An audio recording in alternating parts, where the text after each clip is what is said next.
Next force is the frictional force. So, kapag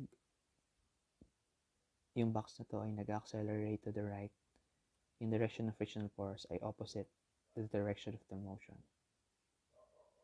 Okay? So, to the left yung frictional force. Merong dalawang uri ng frictional force. Pwede siyang static friction or kinetic or sliding friction. But we will talk about this more later on. This is our formula for frictional force. F sub fric equals this times this. Of course, this is the normal force. This is a constant, this one. You read this as mu. Okay? Yan ay constant. It is a constant value. Depende yan sa uri ng surface at saka uri ng material noong object. So, for example, this box is a wood and then yung sahig mo ay wood din. Ang frictional force na mararanasan mo ay different kung yung box na to ay wood and then this one is, for example, cement. The box will experience different frictional force kasi depende din yung frictional force sa uri ng surface or uri ng material na meron yung surface at saka yung object na gumagalaw doon. Next one is air resistance. Sabi dito, it is a special type of frictional force kasi ito nararanasan ng mga object, free-falling object. Or rather, no, kapag free-falling, walang air resistance, no? Naranasan to ng mga object na nahuhulog sa ere. So, if this is downwards, experiencing downward pull of the earth or gravity, the air resistance na naranasan nito ay syempre upwards. So, usually, hindi na ito sinasama sa computation kasi napakaliit ng value nito as compared with the other forces, the magnitude of the other forces. Next one is the tensional force. So, syempre, kung meron kang string, rope, or cable, kaya ay wire, pwedeng lumabas itong force na to. So, again, kunwari meron kang box and then gusto mo siyang hilahin gamit ang tali. So, yan, meron kang tensional force. Tensional force dahil sa interaction ng tali at ng box na hinihila mo. Tapos, syempre, naglagay ka dito ng applied force. Usually, kapag ganyan yung case, yung tali kasi parang nag-act siya bilang paraan para mahilam, para yung applied force ay maramdaman din noong box para syempre mahila mo siya. So, yung tensional force will be equivalent to the applied force. So, kung naglagay ka ng 5 newtons force para hilahin yung box, automatically, the tensional force is equal to 5 newton as well. So, halimbawa naman, meron kang frictional or meron kang picture frame. Tapos, syempre, nakahang or nakatali. Yung tensional force mo ay ganyan ang itsura. Kung papansin mo, laging pull ang ginagawa ng tensional force. Syempre, hindi naman kayang tumulak ng tali, di ba? Kaya niya lang humila. So, tensional force, lagi siyang away from the object na pinag-uusapan natin.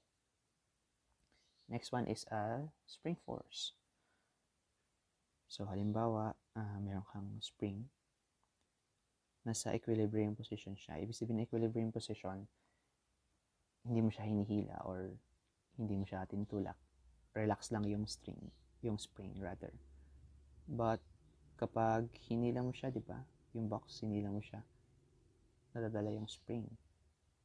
Ang gagawin ng spring, magbibigay siya ng pulling force para bumalik or para piliting bumalik yung box o yung length ng spring sa kanyang equilibrium position dito sa position A.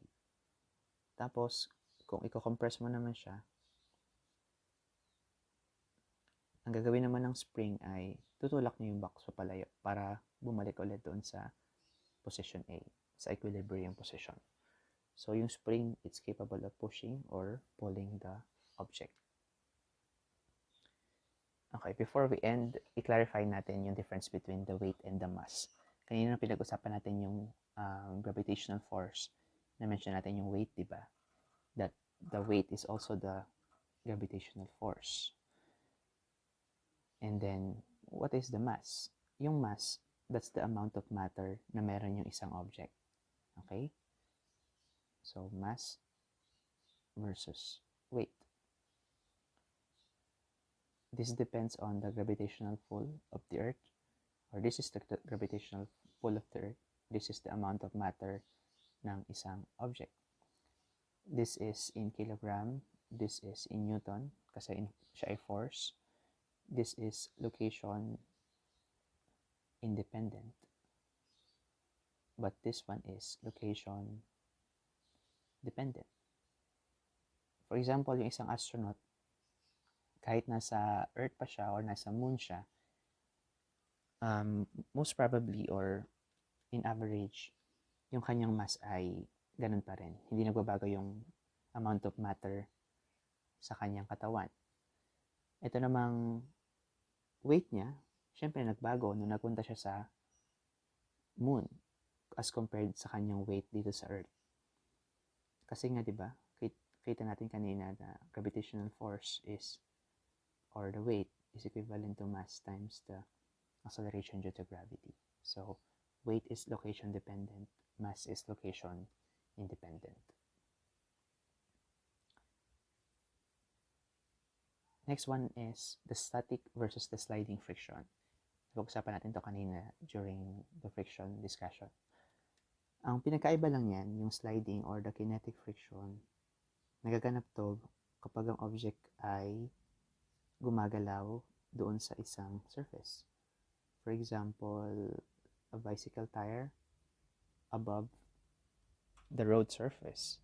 So, yung bicycle tire, nakaranas siya ng kinetic friction. Okay? Kinetic friction. Because it is moving against the road surface. Pero halimbawa, meron kang malaking box dito, atras siya, tapos gusto mo siyang pagalawin gamit ang applied force. Kaya nagtulak ka, naglagay ka ng applied force. So, habang hindi mo pa siya napapagalaw, nakakaranas siya ng static friction. Okay? Na kumukontra doon sa iyong applied force. Usually, mas malaki yung value ng static friction kaysa sa kinetic friction. Naranasan mo to halimbawa kapag natutulak ka ng aparador, di ba? Sa una, kapag tinutulak mo parang yung aparador, parang bigat na bigat ka na, ang laki-laki na ng force na binibigay mo, ay pa rin gumalaw.